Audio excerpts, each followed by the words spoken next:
According to the 2012 estimate by the National Commission on Muslim Filipinos, or NCMF, there were 10.7 million Muslims in the Philippines. That is approximately 11% of the total population of the archipelago, composed of 7,107 islands. Most Muslims live in parts of Mindanao, Palawan, and the Sulu archipelago, an area known as Bangsamoro or the Moro region, while some have migrated into urban and rural areas in different parts of the country.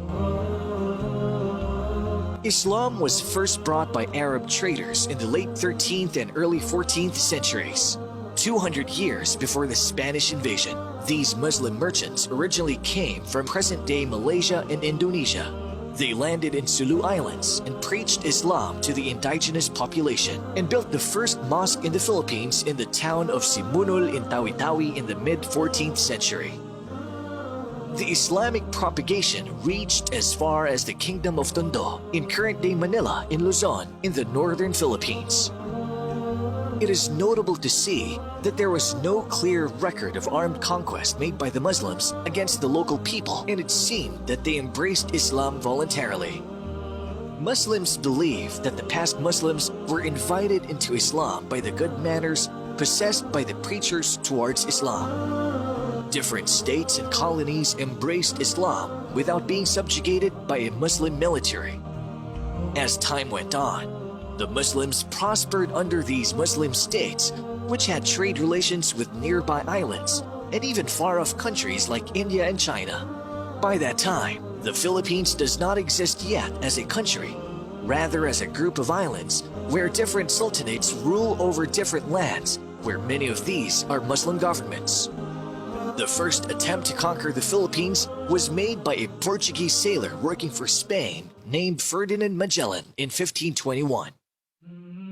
He is also known for leading the fleet of ships that is first to circumnavigate the world. He was able to convert some people to Christianity according to historians, but he failed in Christianizing and conquering Mactan and Cebu in the central Philippines when a local Muslim chieftain, Lapu-Lapu, led a counterattack against the superior fighting force of the Spaniards, who were armored and wielded firearms.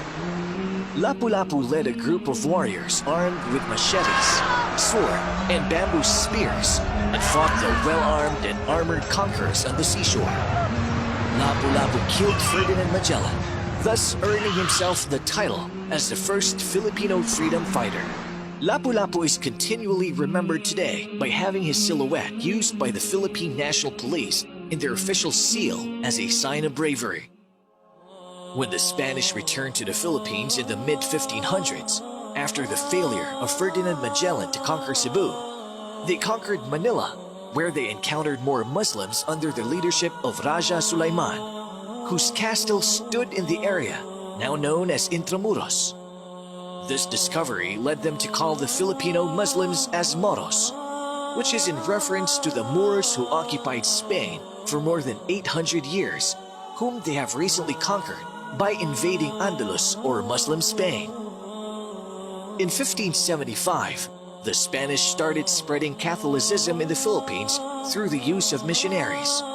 But these missions are often accompanied also by conquest and invasion, where the vanquished Filipinos are subjected to forced labor and other cruelties. This has been recorded in history as an era of human rights abuse that even the non-Muslim freedom fighters and the intellectuals like Jose Rizal and Andres Bonifacio tried to address. Though much of the Philippines converted, the Moros, however, stood firm in their faith. Great Muslim leaders such as Sultan Kudarat of Mindanao and Raja Sulaiman of Manila continued the legacy of Lapu-Lapu in their fight for freedom. Upon the fall of Muslim territories in Luzon and Visayas in the central Philippines, most Muslims fled to the Muslim strongholds in the area that is now known as Muslim Mindanao or Bangsamoro. The Moros have a history of resistance against Spanish, American, and Japanese rule for over 400 years. But now, since the cessation of hostilities between the government and the Muslims, the Moros are collectively known as progressive partners to peace and progress of the Philippine government. More than that, The Muslims are going farther in teaching the people the real message of Islam. Islam came from the Arabic root word aslama, which means to surrender, and another word salam, which means peace. Followers of Islam are called Muslims. A Muslim, therefore, is someone who surrendered himself to Allah and is at peace with his Lord and all other creations. Islam is not a new religion founded by Prophet Muhammad, according to many misconceptions. Rather, it is a monotheistic religion, which is the continuation of the message of the prophets and messengers from Adam, the first prophet, up to Muhammad, the last and final prophet. Islam is not a new religion. It is the same message brought forth by David, Solomon, Jesus, and all the other prophets. They may have lived in different times, but they were sent for the same purpose, to teach us to worship the one true God, Allah, and avoid worshiping false deities.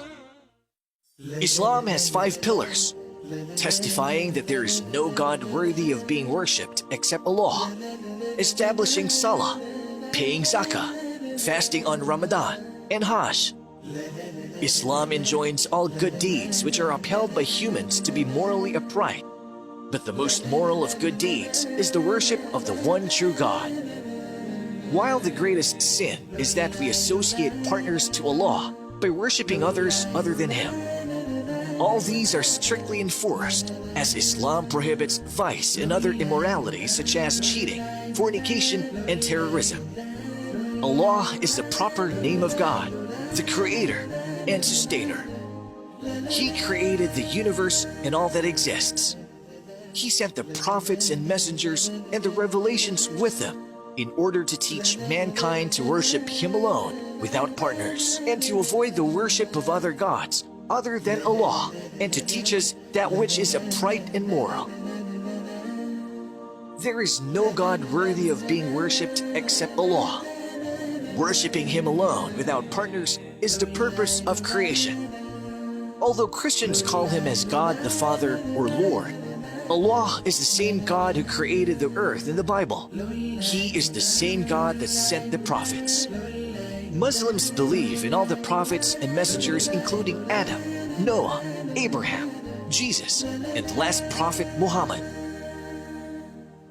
Prophet Muhammad had miracles the same way other prophets were given the same by Allah, in order for them to prove the validity and authenticity of their message.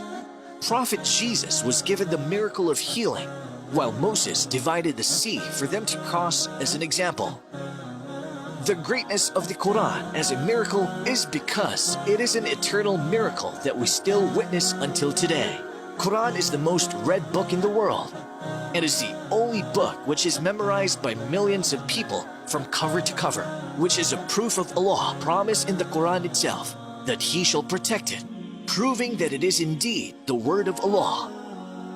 Recently, scientists, Muslims and non-Muslims alike, discovered many scientific miracles in the Quran. The Quran has been speaking about geology, outer space, biology and others since it was revealed 1,400 years ago.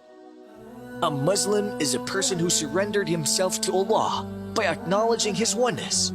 He is also subservient to Allah by being obedient to Him and avoiding what He prohibited.